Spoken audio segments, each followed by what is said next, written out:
A kú ojúmọ́ lénìí ní gbogbo kíbi tẹ́ tí ń wò mí. Ojú tẹ́ fi ń wò mí ò ní fọ́. Etí tẹ́ fi ń gbọ́ mi ò ní di. Ire adé fún yín, ọkàn yín á balẹ̀. Gbogbo ìwọ tí o bá ń wo fídíò yìí kó má gbé kúrò. Kó bá mi share. Tó bá ṣe ń share, ire adé fún ẹ. Èyí tó kù tọ́sẹ̀ yìí tún máa fi parí. Èní ni Wednesday. Ire adé fún ẹ, ọkàn á balẹ̀. Gbogbo ohun tó náwó sí adé fún ẹ. Kó share fídíò yìí nítorí àwọn ọmọ Yorùbá. Kó share nítorí ọ̀la rẹ. Kó dẹ̀ share rẹ̀ nítorí ọ̀la àwọn ọmọ rẹ. Kó share nítorí ọ̀la àwọn ẹbí ẹ ni kò fi share fídíò yìí. Gbogbo ẹ̀yin tí ẹ ń sọ wípé ẹ mọ̀ bí ẹ ṣe fẹ́ sign petition Yoruba Nation. Petition tí a fẹ́ fi gba òmìnira tí wọ́n gbé kalẹ̀ pé ká sign ẹ̀.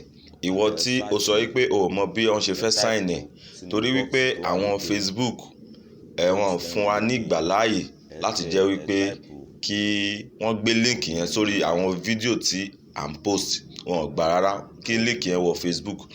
Àmọ́ eléyìí tí mo wá ṣe yìí, k'Ọlọ́run má jẹ́ kí wọ́n yọ kúrò torí pé bí ẹ ṣe lè sign petition yẹn, òun ni a ṣe àpèjúwe sínú fọ́nrán tí ẹ ń wò yìí. Ire adé fún wa. Ẹ jẹ́ kí gbogbo wa ká sign petition yìí. Ẹ jẹ́ ká sign ẹ̀ torí ọ̀pọ̀lọpọ̀ àǹfààní ló wà ńbẹ̀. Torí wípé nígbà tí wọ́n gbé ètò petition yìí kalẹ̀, wọ́n jẹ́ kó yé wa pé gbogbo wa tá bá ti sign ẹ̀, tí Ọlọ́run bá ṣe tí a bọ́ sí tá a gbòmìnira Yoruba Nation náà, àwọn àǹfààní àwọn orúkọ wa tá a fi sílẹ̀ yìí á ṣe ipa rere nínú ayé wa. Ẹ jọ̀ọ́ ẹ jẹ́ kí a sign petition yìí. Ẹ jẹ́ ká share sí àwọn èèyàn wa. Ẹ jẹ́ ká bi àwọn èèyàn wa bí wọ́n ti sign petition yìí torí gbogbo àwa tí a jẹ́ Yorùbá la ní ẹ̀tọ́ láti sign petition yìí. Petition yìí tó bá jẹ́ pé lóòótọ́ bí ọ̀tá ti ń sọ sẹ́yìn ni a fẹ́ràn orílẹ̀-èdè Yoruba Nation ni gbogbo wa fẹ́ kúrò nínú oko ẹrú. Bí a ti ṣe ń sọ, gbogbo wa fẹ́ kúrò nínú oko ẹrú. Ọ̀nà rèé, ẹ jẹ́ ká sign petition yìí. Ẹ jẹ́ ká sign petition yìí kí ire lè dé fún wa, kí gbogbo ohun tí à ń fẹ́ kó lè jẹ́ tiwa, kí wọ́n lè pa wá mọ́, kí wọ́n lè kidnap àwọn èèyàn wa mọ́, kí wọ́n lè kó wa lẹ́rú mọ́. Ìdí rèé tí àwọn ìjọ Yoruba Nation tán ṣe gbé ètò sísáìnì petition yìí kalẹ̀. Gẹ́gẹ́ bí ẹ̀yin náà ṣe ti mọ̀, tẹ́ ṣe ti ń gbọ́. Àmọ́ gbogbo ẹ̀yin tí ẹ wá ń wò mí lónìí, ẹ bá mi share fídíò yìí sóko sódò sí group nítorí àwọn tí wọ́n ti sign petition yìí ká lè sign ẹ̀ ní kíákíá kí gbogbo 5 million tí wọ́n wá kó lè pé ní kíákíá torí wípé àwọn tí wọ́n ti sign petition yìí àwọn tó wà lókè òkun ni tó jẹ́ wípé àwọn náà fẹ́ wálé. Wọ́n fẹ́ kí orílẹ̀ Nàìjíríà dá. Àwọn ni wọ́n ti sign petition yìí jù. Àwa tí a sọ pé a wà nílé, ọ̀pọ̀lọpọ̀ wa wọn à sign petition yìí. Mo á bẹ̀ yín, mo fàsìkò yìí bẹ̀ yín, mò ń rọ̀ yín. Ẹ jẹ́ kí a sign petition yìí. Òun lẹ̀ ń wò yìí. Ẹ jẹ́ ká sign petition yìí kí ọkàn wa lè balẹ̀, kí ire lè dé fún wa. Gbogbo ohun tí à ń fẹ́ ní rere kó lè tẹ̀ wá lọ́wọ́. Káwa náà gbé ayé ìrọ̀rùn gẹ́gẹ́ bí àwọn orílẹ̀-èdè tí wọ́n súnmọ́ wa bí wọ́n ṣe ń gbádùn tí àwọn olóríire tí wọ́n ń darí wọn. Ẹ jọ̀ọ́ ẹ bá wa sign petition yìí. Mo bẹ̀ yín. Mi ì mọ̀ sọ ju bí mo ṣe sọ yìí lọ. Ẹ gbà mí bí mo bá ṣe sọ. Ẹ jọ̀ọ́ ẹ bá wa sign petition yìí nítorí Ọlọ́run, nítorí ànábì, nítorí gbogbo gbàrúmọ̀ rẹ̀. Gbogbo àwọn alálẹ̀ ilẹ̀ Yorùbá wọ́n á tì wá lẹ́yìn. Wọ́n á mú wa délẹ̀ lérí tí a ti ń wò lọ́ọ̀kan báyìí. Wọ́n á mú wa débẹ̀. A ní kú sóko ẹrú, a ní jìyà. Ìgbà tí ìdẹ̀kùn ìdẹ̀ra Yoruba Nation bá dé, wọn ò ní wá ìwọ tì, wọn ò ní wá ẹ̀mí tì. Gbogbo wa tí a jọ ń jàjàǹgbara náà tá à ń pariwo, wọn ò ní wá kankan wa tì láṣẹ Elédùmarè. Ire o. Àkọ́kọ́ bẹ̀rẹ̀ ni pé ẹ lọ sí Google òní bíbá. Google search ni. Google search. Ẹ click ẹ̀. Ṣé ti rí báyìí? Ẹ lọ sí Google search. Gbogbo ẹ̀yin ọmọ Yorùbá nílé lóko lẹ́yìn odi tẹ́ ń wò mí. Ẹ lọ sí Google search. Ẹ wá search ẹ search, ẹ type sínú box tó wà lókè, box tẹ́ ń rí lókè, ẹ type òmìnira,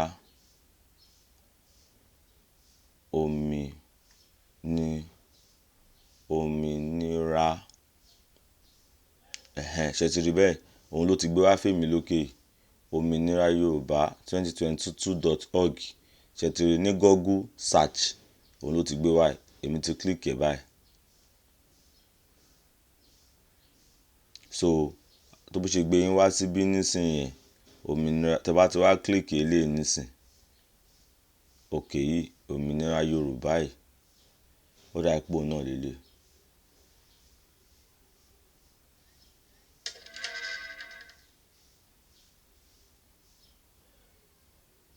Ẹ ti rí bẹ́ẹ̀, ṣe ti rí pé ibi tí mo gbé yín wá tẹ́lẹ̀ rí, ṣe rí pé ọwọ́ kan ló gbé yín wá síbí, ṣe ti rí ipò ọwọ́ kan ló gbé yín wá síbí, ẹ ti rí báyìí, ṣe ẹ rí ọwọ́ kan ló gbé yín débí, ọwọ́ kan péré ló máa gbé yín débí báyìí láti sign petition yẹn, ṣe ẹ ń rí báyìí. Àwọn fọ́tò tó máa lọ lójú ẹ̀ ní tẹ́ máa fi mọ̀ pé ojúlówó petition nìyẹn, òun lẹ sign, ṣe ti rí báyìí, ṣe ti rí báyìí. Gbogbo ẹ̀yin ìyá wa tí ẹ bá ní fóònù tẹ́dẹ̀ fẹ́ ṣe, ẹ ní kí àwọn ọmọ yín kí wọ́n tẹ̀lé bí a ṣe ṣàlàyé, kí wọ́n bá yín ṣe lórí fóònù wọn àbí lórí fóònù yín.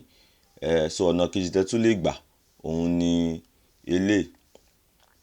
Lórí fóònù yín, ẹ lọ sí Chrome yìí, Chrome, òun ní níbí báyìí, ẹ ti rí níbí báyìí, ẹ click ẹ̀ lórí fóònù, ó wà ní gbogbo orí fóònù. tó bá ti click Chrome yìí, nítorí pé mi ti open ẹ̀ tẹ́lẹ̀, tẹ́ bá Chrome yẹn, ẹ wá lọ sí search níbí báyìí lókè, ẹ wá tẹ òmìnira, òun ló tẹ̀lé, òun ni mo ṣe search tán bí, bọ̀ àmọ́ ẹ tó wá bẹ́ ṣe ṣetán lákọ̀ọ́kọ́ yẹn ní ti Google yẹn, Google search yẹn, ẹ wá tẹ òmìnira Yorùbá, ẹ ti rí bẹ́ẹ̀, ó ti gbé sórí kíní yẹn pé bẹ́ẹ̀, ṣe rí, ṣe ti rí bẹ́ẹ̀. So ẹ wá tẹ òmìnira, ẹ wá click ẹ̀,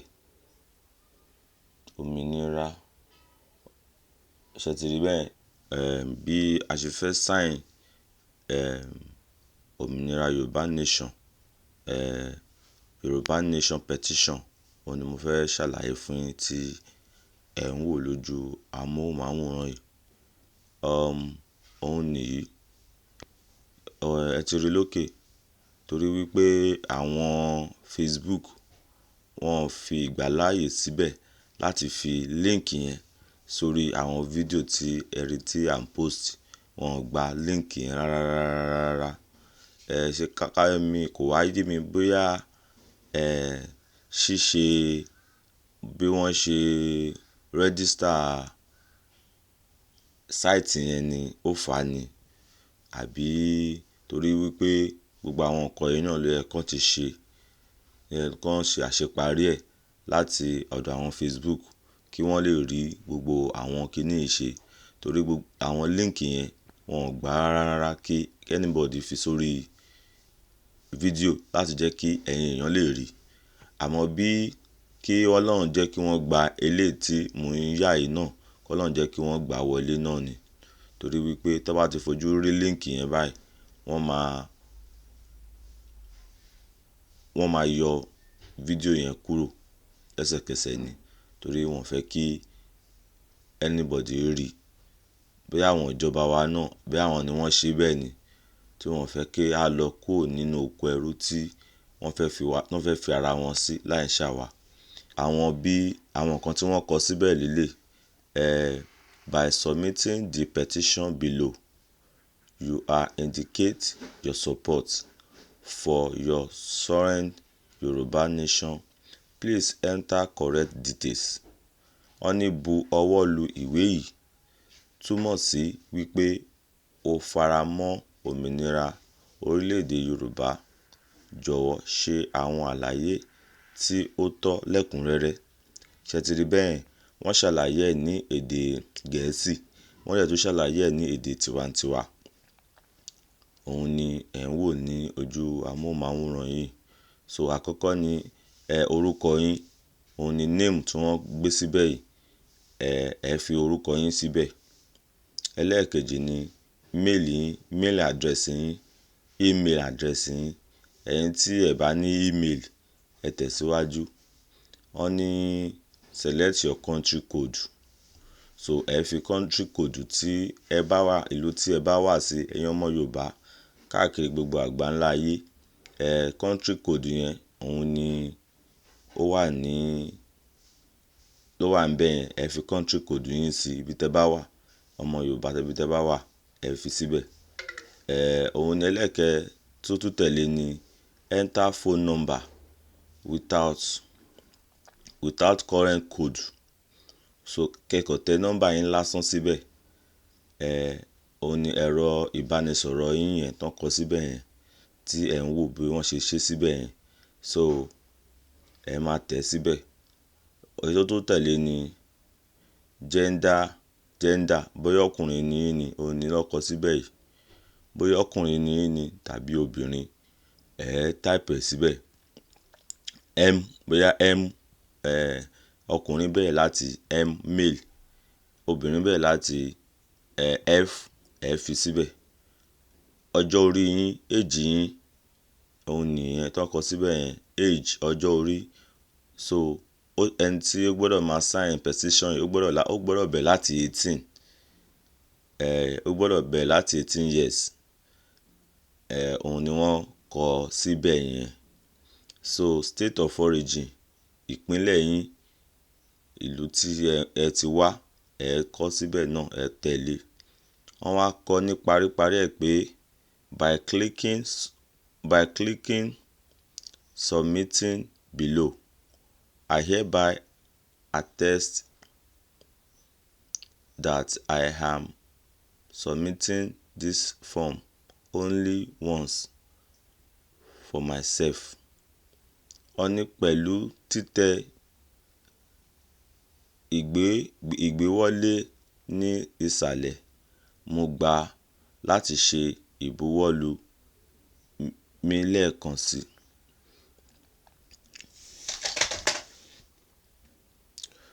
Wọ́n ní ṣé ń rí báyìí. Wọ́n ní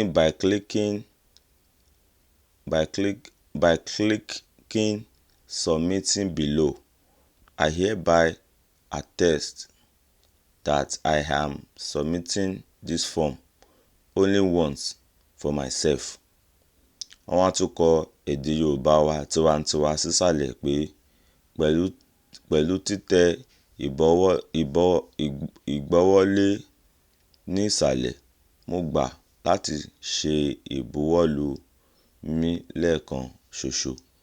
So ẹ dẹ̀ tẹ submit tó wà nísàlẹ̀ yìí, òun ló wà nísàlẹ̀. Ẹ tẹ submit. Ṣó ti yé yín bẹ́yẹn? Gbogbo ẹ̀yin tí ẹ̀yin ọmọ Yorùbá tàtà nílé lóko lẹ́yìn odi, òun ni ẹ̀ ń wò yìí o. Submit, ó parí. Òmìnira, ẹ ti bọ́ sínú òmìnira Yorùbá nation nìyẹn. Ṣé ẹ ti rí báyìí? Bí a ṣe máa ṣe nìyẹn. Bí a ṣe máa ṣe òun nìyẹn. Ṣé ẹ̀ ń rí? Bá ṣe máa ṣe nìyẹn. Ṣé tí wọ́n ní Yorùbá independent, it is time. Òun ni àkọlé tí wọ́n kọ sí òkè yẹn, òmìnira Yorùbá independent, it is time. Ẹ ti rí bẹ́yẹn? So òun ni ẹ̀ ń wò lókè yẹn bí ẹ ṣe máa tẹ̀.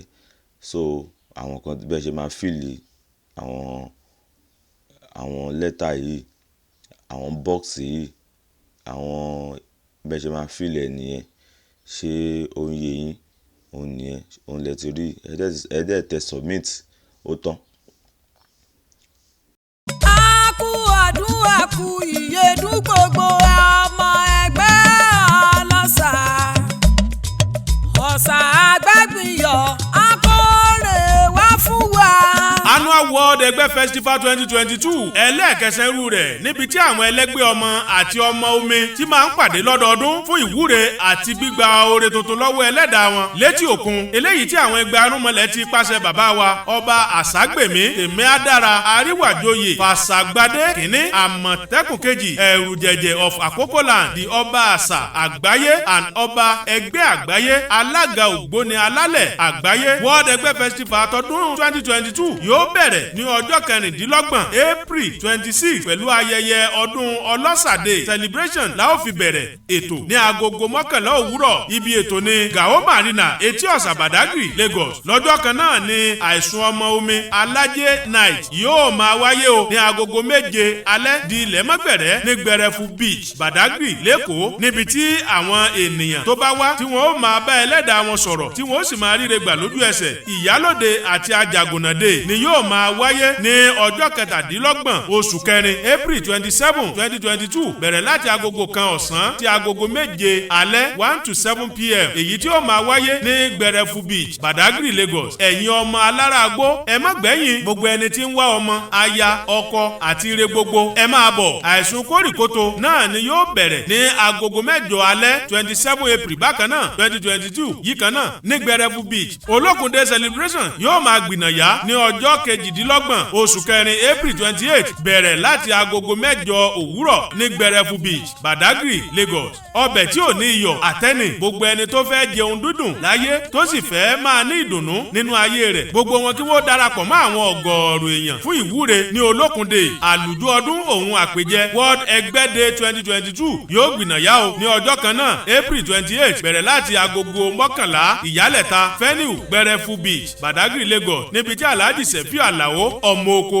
àṣàbí ọ̀jẹ̀ afẹ́nápa àti ẹgbàágbèjì olórin yóò ti máa kànlù sí wa ní ìbàdí agbátẹrù ètò ní àṣà Yorùbá TV ọdún world ẹgbẹ́dẹ festival tọdún yìí yóò fọre owó ọmọ àlàáfíà ire gbogbo fún ẹni tó bá wá o olùkéde àṣà Yorùbá TV.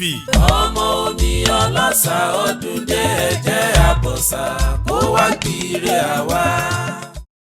àṣà Yorùbá TV àṣà Yorùbá TV. ọ̀làjú dé làwa gbàgbé àṣà ìdílé wa.